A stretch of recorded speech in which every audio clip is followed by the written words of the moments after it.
Halo teman-teman, selamat datang di materi perkuliahan Prinsip-Prinsip Pemasaran. Pada kesempatan ini saya akan menjelaskan tentang chapter 7 yaitu Customer Driven Marketing Strategy. Lebih fokus ke arah bagaimana pemasar itu menciptakan nilai atau manfaat untuk konsumen yang ditargetkan. Oke, jadi topik-topik pembelajaran pada kali ini adalah teman-teman akan belajar tentang marketing strategi, khususnya tentang customer driven. Bagaimana marketing strategi ini itu didasarkan pada kebutuhan konsumen. Nah, bagaimana customer driven marketing strategi ini bisa didapat? Prosesnya ada 3. Market segmentation, market targeting, dan juga differentiation dan positioning. Sebelumnya teman-teman sudah mempelajari ini secara sekilas. Nah, sekarang akan diperdalam apa ini jenis market segmentation, targeting, dan juga positioning, dan lain sebagainya. Kita mulai dengan peta konsep. Jadi bagaimana sih market driven strategy itu tercipta? Jadi pada dasarnya kita itu seorang pemasar ini harus bisa menciptakan value khusus untuk konsumen yang kita targetkan. Jadi tidak semua produk, tidak semua konsumen itu bisa cocok dengan produk kita. Intinya gitu. Nah, kita betul-betul harus bisa menyeleksi konsumen mana yang cocok dengan produk kita. Untuk apa? Supaya kita bisa dapat value dari konsumen gitu. Atau dalam artian yang lebih sederhana, konsumen akan membeli produk kita. Nah, create value for targeted customers ini dimulai dari kita memilih dulu konsumen mana yang ingin kita layani, gitu ya. Prosesnya ada segmentation, lalu targeting. Pada segmentation ini kita harus membagi dulu total market gitu pada segmen-segmen yang lebih kecil. Jadi pada proses segmentation ini teman-teman harus begitu familiar dengan produk yang ingin dijual atau jasa yang akan dijual. Lalu kira-kira produk maupun jasa ini siapa yang akan membeli produk ini. Nah, lalu yang kedua adalah memilih segmen atau beberapa segmen untuk untuk ditargetkan gitu. Nah, select customer to serve ini bagian dari segmentation dan juga targeting. Lalu setelah ini selesai, perusahaan biasanya harus menentukan value proposition. Value proposition itu adalah preposisi nilai yang diberikan atau preposisi manfaat yang diberikan dari perusahaan kepada konsumen melalui produk maupun jasa yang dijual. Nah, itu prosesnya bagaimana? Pertama, kita harus bisa melakukan strategi differentiation. Nah, jadi strategi ini adalah strategi untuk membedakan bagaimana cara perusahaan untuk menawarkan produknya. Untuk apa? Untuk menciptakan value konsumen yang superior gitu, yang lebih dari kompetitor yang diharapkan oleh konsumen. Lalu setelah differentiation, tentunya perusahaan harus membuat positioning. Positioning itu bagaimana perusahaan ini membedakan ataupun memposisikan dirinya di hadapan konsumen dan juga kompetitor. Nah, kita akan memperdalam satu persatu, membedah satu persatu apa ini segmentation, tekniknya bagaimana, pertimbangannya apa, lalu ini dan lain-lain sebagainya. Nah, kita mulai dari market segmentation. Jadi di sini ada definisi apa itu market segmentation. Jadi pertama segmentasi, membagi segmen pada segmen yang lebih kecil berdasarkan kebutuhan yang berbeda, karakteristik maupun perilaku. Yang bisa juga konsumen ini membutuhkan strategi marketing yang berbeda gitu ataupun produk mix yang berbeda gitu. Nah, jadi ini yang di-divide itu siapa? Di-divide itu adalah konsumennya berdasarkan perspektif kebutuhan, karakteristik konsumen, dan juga perilaku gitu. Nah, kita akan belajar aspek-aspek ini di slide berikutnya. Pertama adalah bagaimana cara mensegmen consumer market, lalu business market itu bagaimana, lalu international market. Ini studi kasus kalau memang teman-teman ingin menjual produk ke negara lain. Itu pun harus ada proses dari awal lagi, yaitu market segmentation lagi. Lalu yang kedua adalah pertimbangan apa untuk kita bisa melakukan segmentasi yang efektif. Nah, ini adalah perspektif bagaimana kita membagi market konsumen gitu. Di slide di minggu sebelumnya kita sudah belajar tentang apa itu B2C dan juga apa itu B2B gitu ya. Bagaimana sih perilaku konsumen dari segi perusahaan yang khusus menjual produk maupun bagaimana perilaku konsumen atau perilaku konsumen bisnis pada aspek B2B. Nah, khusus untuk consumer markets, segmen itu dibagi ke dalam 4 tipe. Jadi yang pertama bisa tipenya segmentasi geografis, yang kedua demografi, psikografi, dan juga behavioral. Nah, 4 ini tercipta karena memang didasarkan pada perbedaan kebutuhan, karakteristik, dan juga perilaku. Sehingga 4 tipe ini tuh ada.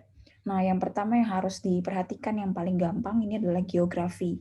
Geografi ini berdasarkan unit geografi yang tangible ya. Kita bisa tahu lokasi di mana konsumen itu berada. Misalnya bisa negara atau atau kota dan lain-lain. Lalu juga mungkin yang lebih spesifik lagi itu kita bisa lihat dari sisi demografi. Nah, demografi ini lebih luas lagi kok konteksnya dibanding geografi.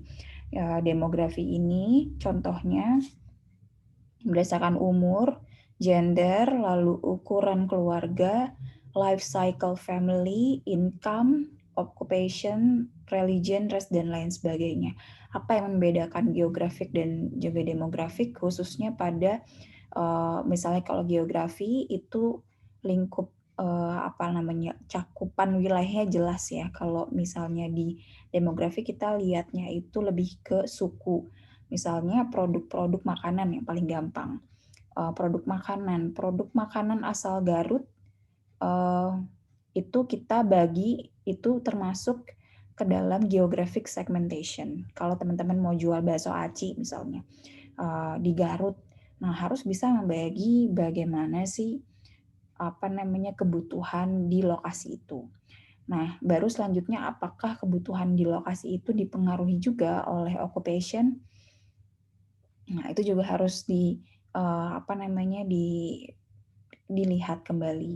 Lalu yang bedanya lagi misalnya dari segi suku, makanan khas Padang atau makanan khas khas Padang atau khas Palembang misalnya pempek. Nah, itu kita tidak bisa membagi berdasarkan geografik karena itu sudah masuk ke dalam etnis, suku dan lain sebagainya gitu ya.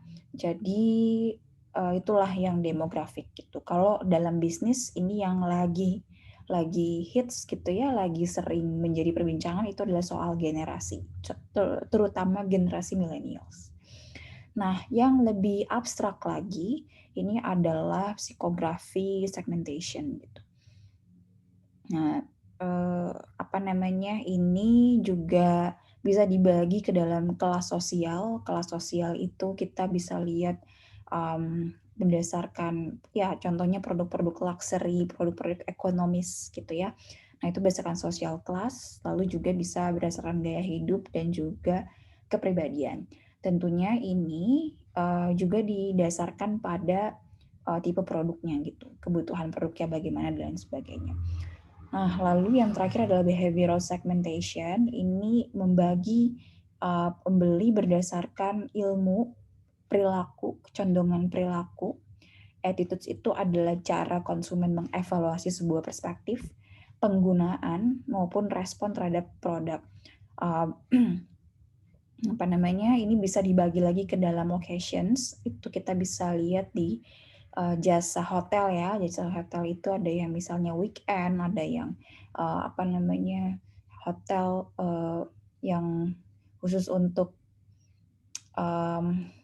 misalnya lebaran itu kita biasa ada promosi khusus dan lain sebagainya gitu. Nah, itu juga berdasarkan ini.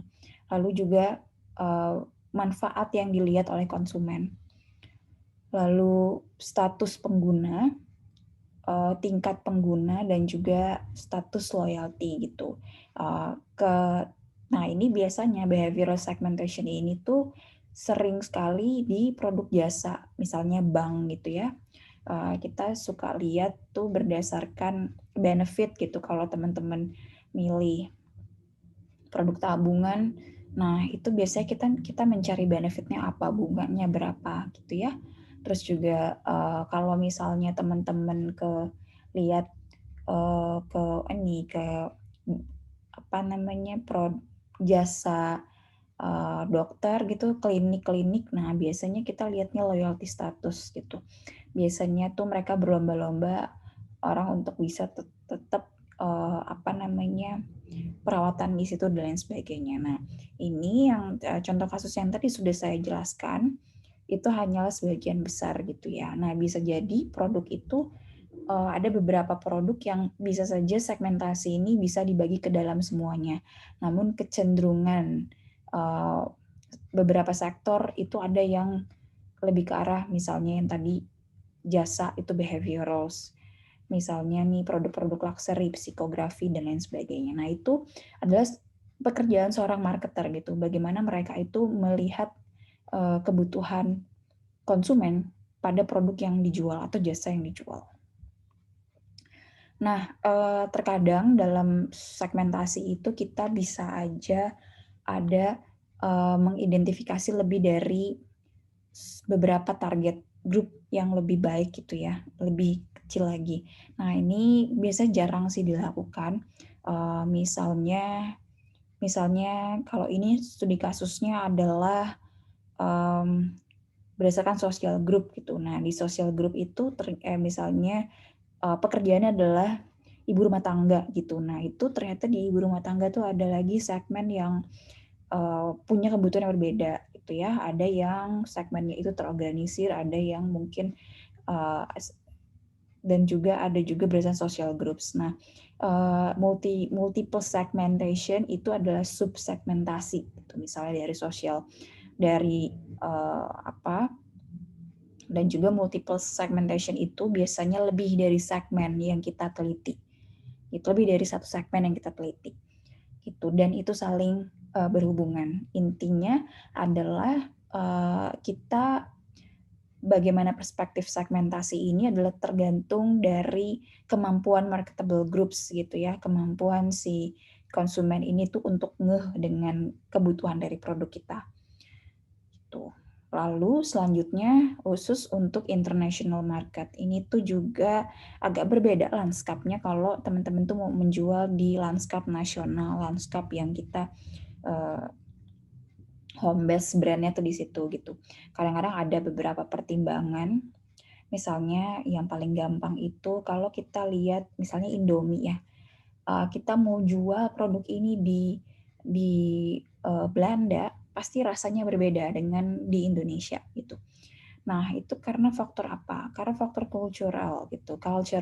Di sana mungkin dengan rasa-rasa seperti itu, rasa yang di Indonesia mungkin kurang bisa sesuai gitu dengan lidahnya.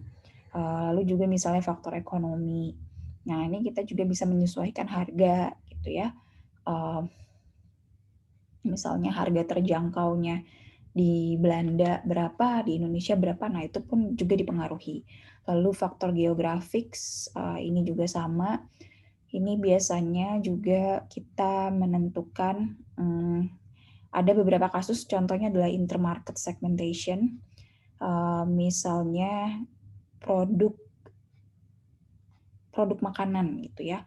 Produk makanan yang dijual di Malaysia dengan dijual di Indonesia, padahal itu lokasinya berbeda, itu punya cita rasa yang sama gitu. Misalnya produk, saya kurang tahu contohnya, tapi intinya seperti itu gitu. Nah, kadang dalam faktor geografi itu intermarket segmentation tuh sering ditemukan gitu. Lalu political legal factors itu juga karena faktor biasanya ini mempengaruhi faktor sertifikasi makanan. Kalau kita mau pergi keluar mau ekspor gitu. Nah, ini faktor legal ini bisa menjadi pertimbangan untuk mensegmen gitu ya, melakukan market segmentation. Misalnya produk makanan ini sertifikasinya tuh A, B, C. Ternyata dengan kita negara ini butuhnya itu bukan A, B, C aja, tapi lebih dari itu gitu. Nah, itu adalah pertimbangan ketika kita mau melakukan ekspor atau melakukan international markets. Nah, bagaimana sih segmentasi yang efektif gitu ya? Jadi efektif di sini satu yang namanya market segments itu harus terukur. Kayak tadi saya bilang kita tuh harus bisa mengukur apa namanya, misalnya okupasi atau income gitu ya. Misal kita mau membagi secara demografi, nah itu harus jelas income-nya berapa, terus dia itu age-nya berapa, terukur semuanya. Lalu yang kedua adalah accessible. Accessible itu informasi yang mudah didapat gitu. Dan juga accessible ini juga harus substansial. Ini tuh sangat mempengaruhi keputusan dalam mengambil strategi. Nah, market segments ini misalnya kayak tadi, apakah kita ingin memutuskan untuk memilih multiple segmentation, asalkan ada pertimbangan differentiable, kemampuan untuk mendiferensiasi gitu. Diferensiasi itu apa? Diferensiasi kebutuhan gitu. Selama ada diferensiasi kebutuhan dan preferensi, yaitu bisa dibilang ini market segment yang berbeda. Lalu actionable ini artinya kita bisa menjangkau atau melakukan pendekatan gitu dengan konsumen ini. Ada kecocokan antara karakteristik produk, cara cara komunikasi brand dengan konsumen yang kita bidik, yang kita segmen tadi. Nah, langkah selanjutnya adalah market targeting. Setelah kita membagi itu, melakukan riset kira-kira produk ini tuh cocoknya pada segmen konsumen apa aja. Nah, kita harus memilih kira-kira konsumen mana nih yang paling bisa yang paling bagus gitu ya, pertumbuhannya, ukurannya gitu. Nah, ini yang akan dievaluasi pada market targeting.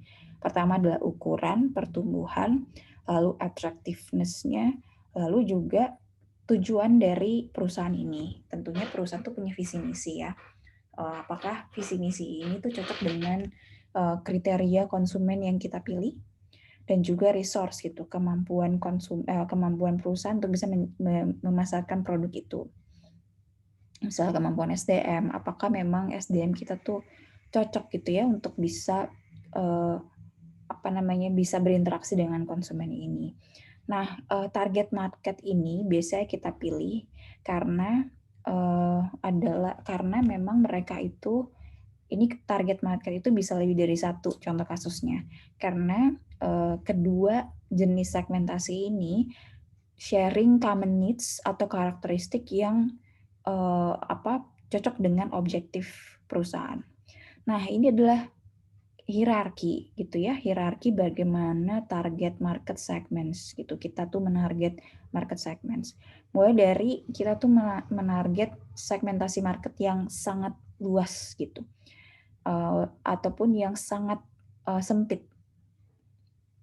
Nah, jadi kalau misalnya perusahaan ini menarget market segment yang sangat luas, artinya memang dari segi measurable itu juga banyak yang dihitung gitu ya. Ini kita masuknya undivided atau mass marketing. Nanti saya akan jelaskan mass marketing seperti apa. Nah, ekstrim dari targeting narrowly ini adalah micro marketing. Ini individual marketing gitu. Jadi betul-betul kita tuh sangat sedikit gitu orang yang kita targetkan. Nah, yang targeting broadly ataupun sempit ataupun luasnya targeting itu tidak menjamin profitability gitu. Tentunya kenapa perusahaan itu memilih targeting broadly maupun targeting narrowly itu karena memang ada profitability yang diinginkan oleh company objektif maupun sesuai dengan resource yang dipilih oleh yang ada di perusahaan. Oke, yang pertama yang ekstrim broadly target market ini adalah undifferentiated marketing strategy gitu. Jadi kita betul-betul menarget whole market di mana kita itu menjual produk yang sama atau produk dalam skala banyak gitu ya, dan itu sifatnya mass marketing. Artinya dalam struktur strategi marketing itu tidak terlalu banyak meluarkan effort untuk diferensiasi. Contohnya apa? Ini produk-produk yang produk-produk aksesoris misalnya, aksesoris yang teman-teman bisa lihat di retail gitu. Nah, itu mass marketing misalnya, atau misalnya produk-produk Jepang. Produk Jepang tuh suka ada yang benda-benda yang apa ya namanya, yang cute misalnya, yang atau yang fungsional, beda banget. Nah, itu mass marketing. Jadi sebanyak-banyaknya produk ini dijual di retail. Nah, ini masuknya ke mass marketing. Nah, biasanya karakteristik produknya adalah dia fokus pada kebutuhan tertentu, bukan pada diferensiasi. Nah, ekstrim yang tengah-tengah gitu ya, tidak terlalu lebar, tidak terlalu kecil, tapi dari segi target market dia terbilang cukup sempit, yaitu adalah differentiated marketing. Dan biasanya ini dia menarget beberapa segmen yang berbeda dan juga mendesain marketing strategi yang berbeda untuk market segmen yang berbeda tadi gitu. Nah, tentunya ini kalau sebelumnya ini kan dia pinginnya higher sales gitu, tapi tidak ada diferensiasi, tidak ada achievement untuk positioning. Nah, kalau differentiated ini dia juga pengen higher sales, tapi juga pengen punya positioning di pasar gitu, sehingga brandingnya agak lebih kuat dibanding dengan undifferentiated. Nah, biasanya dia more expensive than undifferentiated marketing.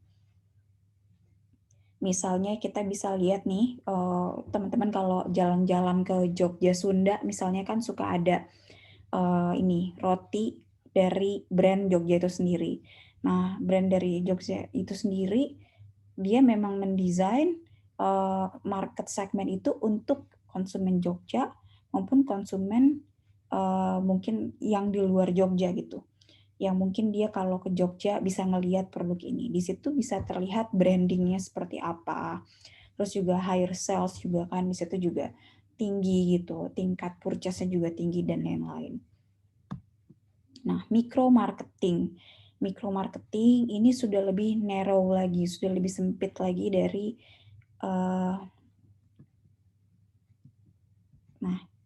sebelumnya ini kita harus ke micro marketing dulu. Oke, jadi nah ini kalau micro marketing ini contohnya ada dua, local marketing sama individual marketing. Kita lihat ke local marketing. Nah, ini biasanya lebih spesifik gitu ya, brandingnya lebih spesifik ke arah local customer groups. Misalnya kita mau jual produk nasi Padang misalnya, atau makanan khas Padang di negara Indonesia, di kota Bandung. Otomatis ketika kita menyusun brand itu, promosinya tetap khas Minang gitu ya, tapi kalau dari segi cita rasa ini udah berbeda gitu dengan makanan yang dari Minang, terus dari asalnya. Nah, selanjutnya adalah individual marketing. Ini yang lebih sangat sempit gitu ya. Nah, ini biasanya produk-produk di mana konsumen itu melakukan pemilihan sendiri. Jadi si konsumen ini tuh biasanya menentukan produknya ingin seperti apa gitu. Nah, biasa ini contohnya tuh produk-produk fashion yang dimana kita mendesain sendiri gitu ya, menyampaikan apa yang diinginkan oleh keinginan kita gitu. Nah, ini termasuk ke individual marketing. Oke, yang selanjutnya adalah socially responsible target marketing. Nah, ini tuh khusus untuk target market yang ada kecenderungan untuk melakukan aksi sosial maupun lingkungan. Kita bisa lihat produk-produk seperti The Body Shop, terus yang sekarang itu produk-produk yang memang dari segi branding, dari segi marketing strategi dia sangat-sangat ada aksi untuk ke arah perbaikan lingkungan. Nah ini biasanya kebutuhan konsumen itu spesifik ya. Kita bisa lihat produk kosmetik dari The Body Shop itu karena memang dia ada aksi untuk perbaikan lingkungan gitu ya. Nah itu biasanya karakteristik produknya adalah yang dekat dengan knowledge dari si konsumen itu, konsumen yang memang dia tahu bagaimana sih cara mempreservasi lingkungan yang lebih baik. Nah itu tuh lebih knowledgeable lagi gitu, lebih terlihat lagi marketing offering yang lebih targeting lagi ya, yang lebih spesifik lagi. Nah biasanya kalau dari segi sosial kita juga bisa lihat concern ke arah vulnerable segment seperti mungkin isu bahwa penggunaan alkohol pada anak-anak, terus juga internet abuses dan lain-lain. Nah, ini social responsible target marketing pada dasarnya bukan hanya dilakukan oleh perusahaan yang khusus kayak The Body Shop ya, yang khusus ada visi ke arah sosialnya atau ke arah lingkungannya, tapi juga sebenarnya semua perusahaan itu bisa melakukan social responsible target market. Tujuannya untuk apa? Untuk bisa membuat si konsumen itu jadi lebih tertarik lagi. Oh ini perusahaan yang peduli dengan lingkungan gitu. Atau mungkin kita bisa lihat kita tahu program CSR. Nah itu termasuk socially responsible target marketing. Lalu bagaimana sih kita memilih target pasar? Target pasar itu tergantung dari kemampuan atau sumber daya perusahaan gitu. Apakah memang perusahaan ini tuh bisa mengakses target market ini? Lalu juga tergantung karakteristik produknya, seberapa banyak jenis produknya dan juga kemampuan produk ini untuk nanti kita akan belajar gitu ya, membangun produk mix gitu. Lalu juga bisa ke arah life cycle stage. Minggu depan kita akan belajar tentang product development, kita akan belajar tentang product life cycle, lalu juga market variability, gitu si segmen itu tuh variasinya banyak atau enggak. Lalu yang terakhir adalah faktor eksternal yaitu kompetitor. Jadi ketika kita memilih target pasar pun kita harus memikirkan nih kompetitor nih sudah menyasar target pasar kita atau belum, dan bagaimana strategi pemasarannya. Itu juga salah satu pertimbangan apakah kita mau menentukan pasar ini, menarget pasar ini atau enggak. Nah, balik lagi ke company resource, ketika kita lihat ada kompetitor yang sudah menarget target pasar yang sama, apakah si perusahaan ini mampu gitu menyaingi kompetitor ini, gitu ya. Jadi kalau untuk di segmentasi itu jatuhnya ke betul-betul kita riset produknya. Kalau misalnya marketing target market, kita betul-betul riset lebih ke arah kemampuan kita gitu, kemampuan perusahaan ini untuk bisa menyasar target pasar yang ingin kita pilih tadi. Nah, setelah kita sudah ajak gitu, kita sudah menarget pasar, sudah yakin kalau ya kita mampu untuk bisa menjangkau pasar itu atau konsumen tersebut, kita harus bisa melakukan strategi diferensiasi dan juga positioning. Bagaimana kita membangun strategi untuk bisa berbeda dan juga memposisikan kita di mata konsumen. Nah, ini apa itu yang namanya diferensiasi? Ini tergantung dari product position gitu ya. Cara produk ini didefinisikan oleh konsumen berdasarkan atribut yang begitu penting gitu. Contohnya adalah tentang persepsi, bagaimana feelings-nya, bagaimana juga impresinya dan lain-lain gitu. Jadi product position itu adalah bagian dari differentiation. Nah, di gambar ini adalah contoh dari diferensiasi pada beberapa merek. Misalnya yang kita tahu tuh Lexus, Land Cruiser. Nah, ini kita bisa membedakan beberapa brand itu Berdasarkan apa? Harga. Yang paling gampang itu harga. Lalu juga kita bisa melihat berdasarkan performa dari si brand ini. Ini brandnya mobil. Ada yang mengunggulkan luxury, ada yang mengunggulkan performance. Nah, ini adalah ini adalah efek dari diferensiasi, yaitu positioning gitu. Nah, differentiation and positioning, pertama bagaimana cara menentukan diferensiasi dan juga strategi positioning. Pertama, teman-teman harus familiar dengan yang namanya competitive advantage, atau bahasa Indonesianya adalah keunggulan yang kompetitif gitu dibanding dengan kompetitor dan juga di mata konsumen. Nah, itu kita mesti perusahaan kita, produk kita ini tuh keunggulannya apa yang sifatnya kompetitif dengan kompetitor. Lalu juga kita harus memilih competitive advantage yang tepat gitu. Yang tepat di sini adalah yang jangka panjang. Yang jangka panjang kita bisa terus-menerus menjaga competitive advantage ini. Lalu juga memilih bagaimana strategi positioning yang tepat gitu. Lalu ini adalah strategi pemasarannya, bagaimana mengkomunikasikan dan juga kita itu mendeliver positioning strategi ini ke konsumen, ke pasar gitu ya. Misalnya di sosial media atau bagaimana cara kita mengkomunikasikan di offline store, bagaimana dan lain sebagainya. Nah, selanjutnya adalah tentang bagaimana apa itu competitive advantage. Jadi competitive advantage ini adalah keunggulan yang bersifat kompetitif. Nah, ini adalah sebuah keunggulan yang lebih dari kompetitor. Nah, bagaimana keunggulan itu bisa didapat? Yang jelas kita harus bisa menawarkan value yang lebih dari kompetitor.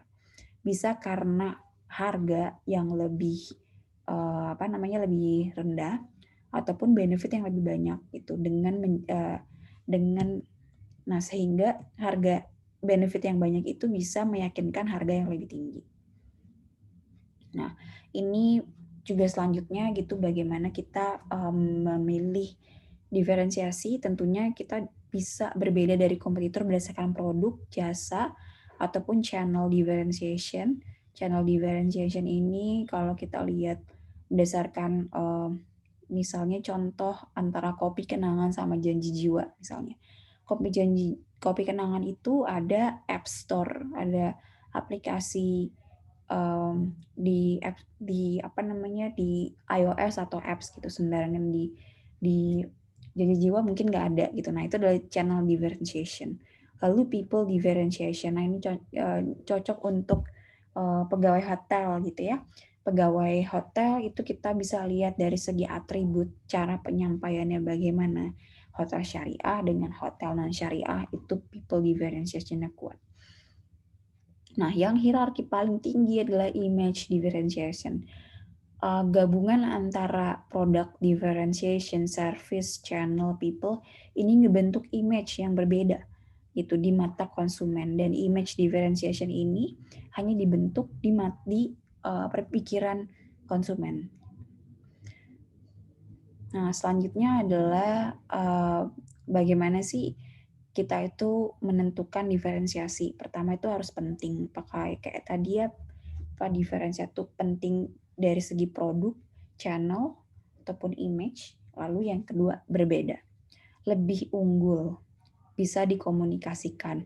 Misalnya kayak tadi channel differentiation, kita bisa mengkomunikasikan perbedaan itu dengan kentara gitu ya, dengan jelas sekali gitu. Lalu preemptif ini tuh sifatnya jaga-jaga. Jaga-jaga di sini misalnya kalau kita lihat kopi kenangan sama preemptif ini tuh mengungguli, maksudnya mengungguli kompetitor, di mana kompetitor tuh belum melakukan strategi itu, tapi kita sudah melakukan strategi itu. Misal contoh kasus kayak kopi kenangan tadi, yang sekarang sudah mulai umum ya, kayak dulu kan Starbucks yang udah punya apps itu mungkin baru Starbucks gitu ya, perusahaan luar, tapi di lokal tuh mungkin belum ada. Nah, kopi kenangan itu sudah melakukan strategi preemptif dengan cara dia itu menggunakan aplikasi digital tadi. Nah, itu preemptif. lalu affordable, bisa dijangkau oleh perusahaan dan juga bisa menghasilkan profit. Gitu. Ini adalah hierarki dari, ini adalah kasta tertinggi gitu, bahwa diferensiasi kita ini harus bisa menghasilkan profit. Nah, ini selanjutnya adalah bagaimana memilih strategi positioning. Nah, setelah kita menentukan keunggulan kompetitif atau competitive advantage, kita tuh harus bisa menentukan value proposition gitu. Nah, value proposition ini harus bisa kita jelaskan, atau teman-teman kalau sudah familiar dengan business model canvas, nah value proposition itu di tengah. Sebelum teman-teman menentukan bagaimana struktur demand di kanan maupun di kiri, ataupun struktur supply di kiri. Nah, value proposition itu adalah sekumpulan benefit yang diberikan oleh brand yang diposisikan ini. Contohnya apa? Contohnya ini ya.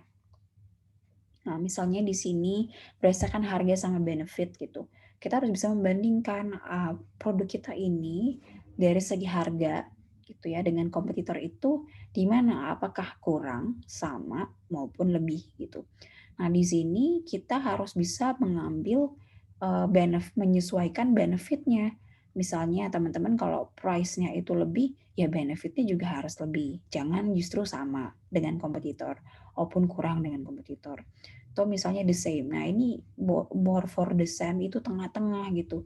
Walaupun price kita sama, kita harus punya benefit yang lebih. Untuk apa? Untuk supaya posisi kita itu profitable gitu. Posisi kita itu kuat di mata konsumen. Lalu juga, nah kalau misalnya kita harganya lebih rendah, itu kita bisa menyesuaikan benefitnya. Yang penting harganya kan lebih rendah, gitu ya. Bisa ternyata harga yang lebih rendah kita bisa benefitnya lebih tinggi gitu dibanding dengan kompetitor. Misalnya sekarang kita bisa lihat produk-produk lokal gitu. Produk lokal itu harganya lebih murah daripada produk Korea misalnya, tapi dari segi benefit dia bisa lebih kok dari dari produk Korea. Misalnya ada ingredient khas Indonesia yang ternyata performanya itu nggak kalah loh dengan ingredients dari Korea. Misal contoh kasus seperti itu. Atau misalnya harganya lebih rendah tapi benefitnya sama. Kita bisa lihat kalau di kosmetik tuh ada istilah dupe gitu ya. Jadi produk yang harganya lebih rendah tapi kualitasnya sama gitu dengan si kompetitor yang dari luar negeri. Nah, atau misalnya dua-duanya sudah harga rendah, terus juga benefitnya juga less gitu dengan sedikit. Nah, lalu ini slide yang terakhir. Jadi dalam aspek diferensiasi dan juga positioning itu kita harus bisa mendevelop positioning statement, gitu ya. Jadi itu, nah ini kita biasanya khusus untuk visi misi. Visi misi perusahaan itu harus bisa mengunggulkan positioning statement. Lalu juga yang terakhir adalah mengkomunikasikan dan juga kita menguatkan posisi yang sudah kita pilih gitu. Nah, ada sebuah quotes yang bagi saya betul ya. Jadi kita tuh menentukan positioning itu sebenarnya lebih mudah dibanding kita mengimplementasikan posisi tersebut. Misalnya kalau teman-teman baru jualan nih, ketika rencana, kita tuh ingin beda dengan kompetitor dari segi ini. Tapi ternyata pas diimplementasikan jual produknya, ternyata tidak positioning itu tidak terlalu diinginkan oleh konsumen, atau misalnya penjualan tidak begitu bagus. Nah, itu adalah contoh kasus gitu yang akan teman-teman rasakan ketika menjual produk. Nah, balik lagi yang namanya bisnis adalah trial and error. Nah, mungkin sekian gitu ya presentasi chapter 7. Semoga bermanfaat dan sehat selalu.